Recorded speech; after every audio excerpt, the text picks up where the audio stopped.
right? And that is the Law of Stewardship.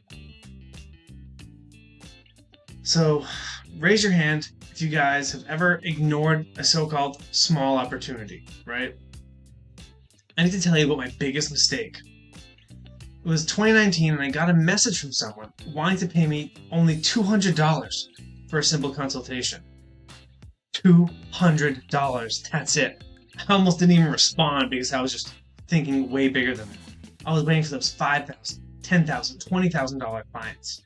You know, that so-called small client, she became my biggest advocate, my biggest defender. And she referred multiple clients to me over the next 2 years.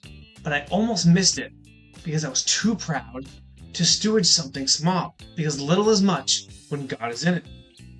In Jesus, he did not mess around with this principle, because he said, "He that is faithful in that which is least is faithful also in much."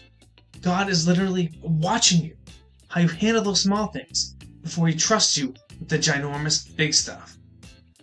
Now, this is where automation becomes your stewardship superpower. Every single lead tracked, every follow-up sent, every small interaction nurtured. Because faithfulness isn't just showing up, it's showing up consistently for everyone possible. But faithfulness alone almost killed my business, because the fourth law taught me something that saved everything for me. Can you guess what it is? That is the Law of Wise Counsel, right? I used to think asking for help, it made me weak. It almost made me broke. After my restaurant days ended, I was sitting in my apartment, if you could even call it that, staring at a laptop screen at 3 a.m. I've been wanting to rebuild my life for months. Alone, I was too proud, too embarrassed, too convinced that success meant figuring it all out yourself. I was drowning. And the worst part was, I was drowning quietly by myself. And this was the breaking point for me.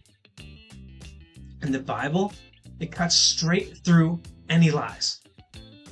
Without counsel, purposes are disappointed, but in the multitude of counselors, they are established. Now that word, disappointed, what does it mean? See, in Hebrew, it means to break down completely. That was me, completely broken, shattered, until I swallowed my pride and started asking questions. Mentors, peers, even the data that my automation tools were sending me, they were screaming at me. Because guess what? I used to think to do it alone meant you were powerful, but lone wolves, they don't build empires. They build graves. But here's what nobody tells you about getting counsel. If you don't understand this fifth law, you'll waste every single piece of advice that you get. And that is law number 5, the law of multiplication. The most expensive words in business, can you guess? I'll do it later, and maybe life. So let me paint you a picture here. Same apartment, same 3 a.m. grind. But now I've got my first automation system running. One email that I wrote is going out to hundreds of people while I'm sleeping. I wake up to responses, booking, sales. And then it just hit me. I wasn't working any harder. I was multiplying my existence, being diligent, at scale, with urgency.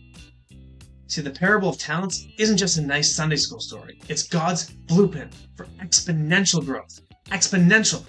The servants who multiplied their master's money, see, they understood something very profound.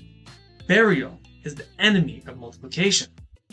So for years, I buried my potential, kept pushing it under fear. What if I fail? What if it doesn't work? What if people just always judge me?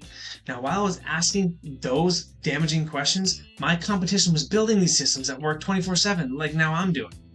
Your skills, your ideas, your ability to help people. Every day you don't systemize and multiply them, they're rotting in the ground. But multiplication, without that 6th law, it will burn you out faster than you can even imagine. And that's law number 6, the law of rest. I'm about to tell you why your hustle mentality is killing your success. So just imagine me, John, I'd created systems that ran without me, but I felt like I couldn't trust them. Every notification, every email, Every metric. I had to check everything, check it all. I was obsessed. And I remember the night I fell asleep at my desk and woke up with keyboard marks on my face. And that's when it hit me again. I'd automated everything except my own peace of mind. God did not suggest rest. He commanded it. Remember the Sabbath day and keep it holy. Not because he wanted to slow us down, but because he knew something that we don't. He knew rest is where clarity, dreams, and recovery comes from. The whole point of automation isn't to work more. It's to work better. To give you the space to think, to plan, to dream, to make decisions from a place of rest instead of rushing and panic. Exhausted minds make very expensive mistakes. Rested minds, they make millions, sometimes more. But even with perfect rest, if you miss the seventh law, you'll spend years planting seeds that just never grow. Could you catch that foreshadowing there? And that is the law of sowing and reaping. See, this is a law that separates the dreamers from the millionaires. I used to be a seasonal farmer, and I only planted seeds when I needed immediate results. Send emails when I needed sales. Create content when I needed some attention. Make connections when I needed help. It's like planting tomatoes and checking for those tomatoes the next morning. Absolutely insane, right? God's law is unbreakable. Be not deceived. God is not mocked. Whatever a man soweth, that also he shall reap. You can't hack this law. You can't shortcut it. You can only honor it. This is where automation becomes your secret weapon. Sowing consistently, even when you don't feel like it. And I said especially when you don't feel like it. Sending value when you don't even need anything. Building up trust when you're not even selling. The people who are winning big right this instant, they planted these seeds months, maybe even years ago, maybe a decade ago. While everyone else was looking for the quick wins, the instant gratification, they were building systems that sow automatically. So you're either sowing seeds for your future self, or your future self is going to be very, very disappointed. Which one do you want? Alright, now here's a challenge that I got for you. Here's what's going to happen when you turn off this video. You're going to feel inspired, motivated for about 37 minutes, right? Then life is going to hit you with distractions, doubts, and 1,000 reasons why someday is better than today. See, but here's what the people who actually change lives do.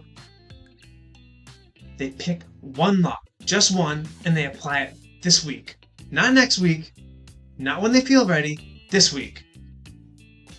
If you apply just one of these laws, your business will completely shift.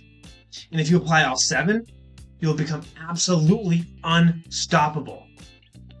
But if you apply none of them, 6 months from now, you'll be exactly where you are today, wondering why nothing changed. The Bible isn't just a book of faith.